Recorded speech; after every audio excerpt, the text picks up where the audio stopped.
नमस्कार दोस्तों, आपके अपने चैनल हिंदी साहित्य क्विज में आपका बहुत बहुत स्वागत है। दोस्तों, पिछले 4 वीडियो में हमने हिंदी भाषा के उद्भव और विकास से संबंधित 120 प्रश्न देख लिए थे और आज के इस वीडियो में हम 121 से लेकर 150 तक के बाकी के 30 प्रश्न और देखेंगे। तो चलिए शुरू करते हैं आज का ये वीडियो।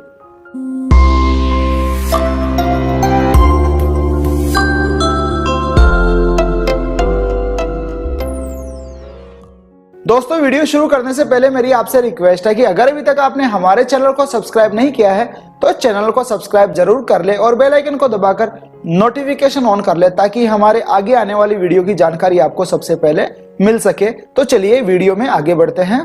दोस्तों, 121वां प्रश्न है, अपभ्रंश को ग्राम भाषा किस आचार्य ने कहा है? विकल्प देखिए, ए वाग्भट, बी पतंजलि, सी दंडी, डी कात्यायन। तो इसका सही जवाब हो जाएगा ए वाग्भट।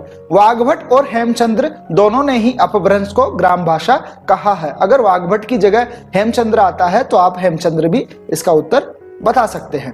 प्रश्न नंबर 122, अपभ्रंश भाषा में लिखित रामचरित्र कौन सा है? देखिए, विकल्प ए रामायण, बी रामचंद्रिका, सी पौमचरियु, डी महापुराण। तो यहां सही जवाब हो जाएगा विकल्प सी पौमचरियु। दोस्तों, आपको कमेंट करके बताना है कि पौमचरियु किसकी रचना है। प्रश्न नंबर 121, उपनागर, आभीर और ग्राम्य भाषा किस भाषा के भेद है? विकल्प है ए हिंदी, बी अवधी, सी अपभ्रंश या फिर डी अवहट। तो यहां सही जवाब हो जाएगा विकल्प सी अपभ्रंश। प्रश्न नंबर 124, अपभ्रंश के भाषिक एवं व्याकरणिक रूप का विवेचन किसने किया? विकल्प है ए ज्योतिरीश्वर ठाकुर, बी दामोदर, सी भोज, डी हेमचंद्र। तो यहां सही जवाब हो जाएगा विकल्प डी हेमचंद्र। प्रश्न नंबर 125, निम्न में से किस भाषा रूप को अवहट के नाम से भी जाना जाता है? विकल्प देखिए, ए प्राकृत, बी उत्तर प्राकृत, सी पूर्व अपभ्रंश या फिर डी उत्तर या परवर्ती अपभ्रंश। तो यहां सही जवाब हो जाएगा विकल्प डी उत्तर या परवर्ती अपभ्रंश। प्रश्न नंबर 126, अपभ्रंश मिश्रित राजस्थानी भाषा क्या कहलाती है? विकल्प है ए डिंगल, बी पिंगल, सी सधुकड़ी या फिर डी संध्या भाषा। तो यहां सही जवाब हो जाएगा विकल्प ए डिंगल। अपभ्रंश मिश्रित राजस्थानी भाषा डिंगल कहलाती है। प्रश्न नंबर 127, अपभ्रंश को नया नया भाषा किसने कहा है? विकल्प है ए आचार्य नरेंद्र देव ने, बी महात्मा गांधी ने, श्याम सुंदर दास ने या फिर डी किशोरीदास वाजपेयी ने। तो यहां सही जवाब हो जाएगा विकल्प डी किशोरीदास वाजपेयी। प्रश्न नंबर 128, पिंगल भाषा में मिश्रण होता है। पिंगल भाषा में किन दो भाषाओं का मिश्रण होता है, ये आपको इस प्रश्न में बताना है। विकल्प A Rajasthani plus Brajbhasha, B Brajbhasha plus Awadhi भाषा, सी अपभ्रंश प्लस ब्रजभाषा या फिर डी अपभ्रंश प्लस अवधी भाषा। तो यहां सही जवाब हो जाएगा विकल्प सी अपभ्रंश प्लस ब्रजभाषा। अपभ्रंश और ब्रजभाषा के योग से बनने वाली भाषा को पिंगल भाषा के रूप में जाना जाता है। प्रश्न नंबर 129, सधुकड़ी भाषा की विशेषता होती है।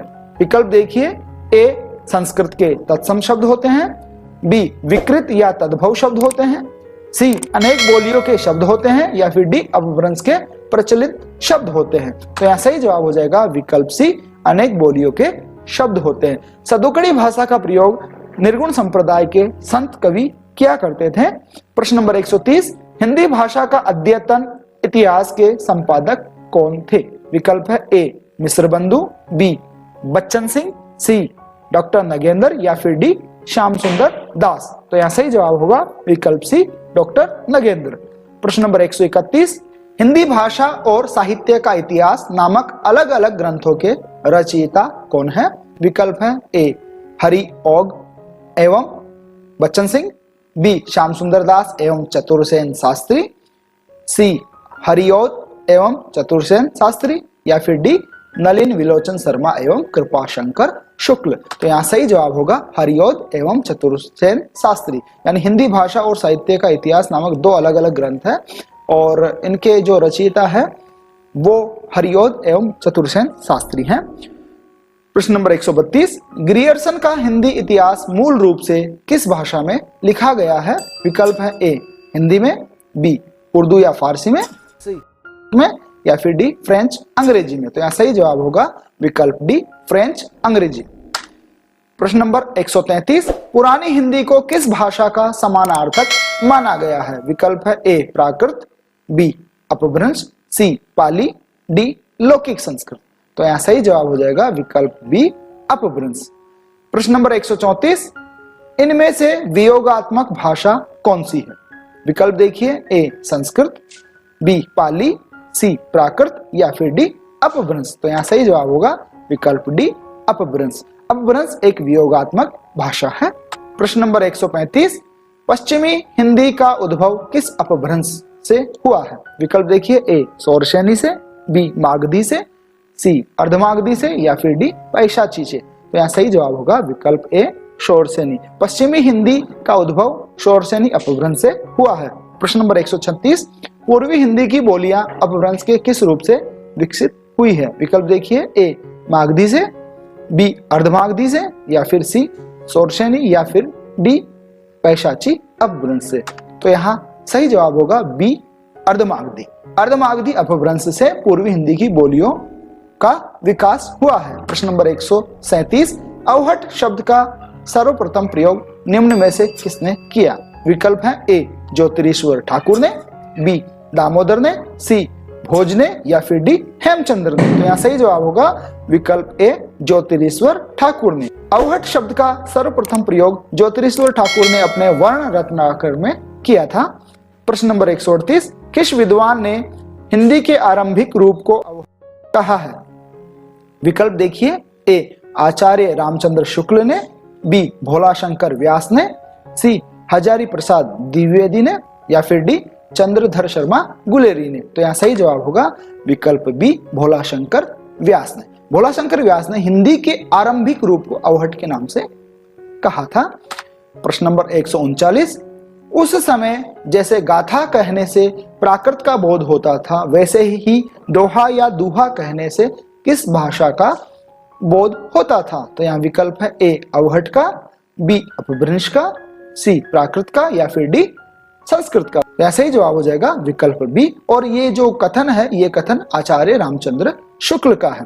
प्रश्न नंबर 140, प्राकृत का पाणिनि किसे कहा जाता है? विकल्प देखिए, ए हेमचंद्र को, बी स्वयंभू को, सी पाणिनि को, या फिर डी उपर्युक्त में से कोई नहीं। तो यहाँ सही जवाब होगा विकल्प ए हेमचंद्र को। प्राकृत का पाणिनि हेमचंद्र को कहा जाता है। प्रश्न नंबर 141, रामायण किस भाषा में रचित है?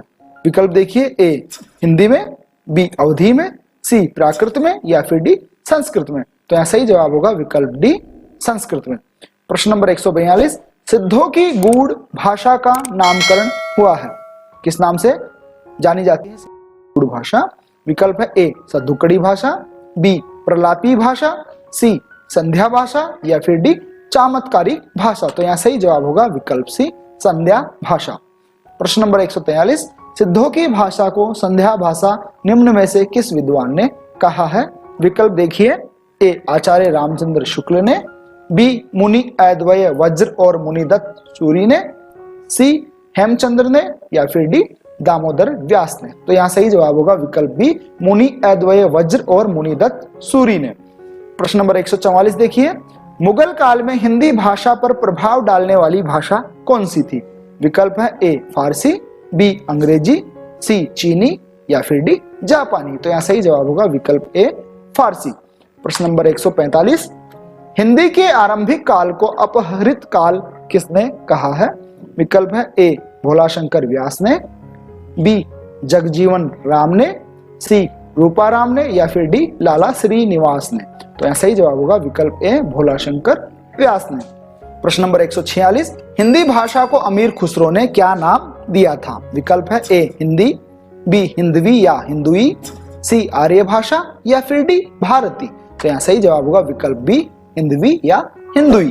प्रश्न नंबर 147, निम्न में से भाषा सर्वेक्षणकर्ता कौन है? विकल्प है ए भोलानाथ तिवारी, बी श्याम सुंदर दास, सी जॉर्ज ग्रियर्सन, या फिर डी डॉक्टर धीरेन्द्र वर्मा। तो यहाँ सही जवाब होगा विकल्प सी जॉर्ज ग्रियर्सन। प्रश्न नंबर 148, इनमें से कौन सा जोड़ा ठीक नहीं है? विकल्प ए राम प्रसाद निरंजनी भाषा योग वशिष्ठ, बी सदल मिश्र नासिकेतोपाख्यान, सी मुंशी सदा सुखलाल का रानी केतकी की कहानी, या फिर डी लल्लू लाल प्रेम सागर। तो यहाँ सही जवाब होगा विकल्प सी मुंशी सदा सुखलाल की कहानी। ये विकल्प का जोड़ा सही नहीं है क्योंकि रानी केतकी की कहानी इंशाअल्लाह खां द्वारा लिखित है। प्रश्न नंबर 149, दक्षिण भारत हिंदी प्रचार सभा की स्थापना किसने की थी? विकल्प देखिए, ए राजगोपालाचारी ने, बी अंबेडकर ने, सी महात्मा गांधी ने, या फिर डी डॉक्टर राधाकृष्णन ने। तो यहाँ सही जवाब होगा विकल्प सी महात्मा गांधी ने। प्रश्न नंबर 150, नागरी प्रचारिणी सभा काशी की स्थापना कब हुई थी? विकल्प देखिए, ए 1880 में, बी 1850 में, सी 1893 में, या फिर डी 1920 ईस्वी में। तो यहाँ सही जवाब होगा विकल्प सी 1893 ईस्वी में। तो दोस्तों आज के इस वीडियो में हम बस यही 30 प्रश्न देखेंगे। अगली वीडियो में हम आगे के 30 प्रश्न और देखेंगे। उम्मीद है वीडियो में दिए गए प्रश्न आपको पसंद आए होंगे। अगर वीडियो में दिए गए प्रश्न आपको अच्छे लगे हो तो वीडियो को लाइक जरूर करें, अपने दोस्तों के साथ शेयर करें। चैनल को अभी तक आपने सब्सक्राइब नहीं किया तो चैनल को सब्सक्राइब जरूर कर ले और बेल आइकन को दबाकर नोटिफिकेशन ऑन कर ले ताकि हमारे आगे आने वाली वीडियो की जानकारी आपको सबसे पहले मिल सके। धन्यवाद दोस्तों। जय हिंद, जय भारत।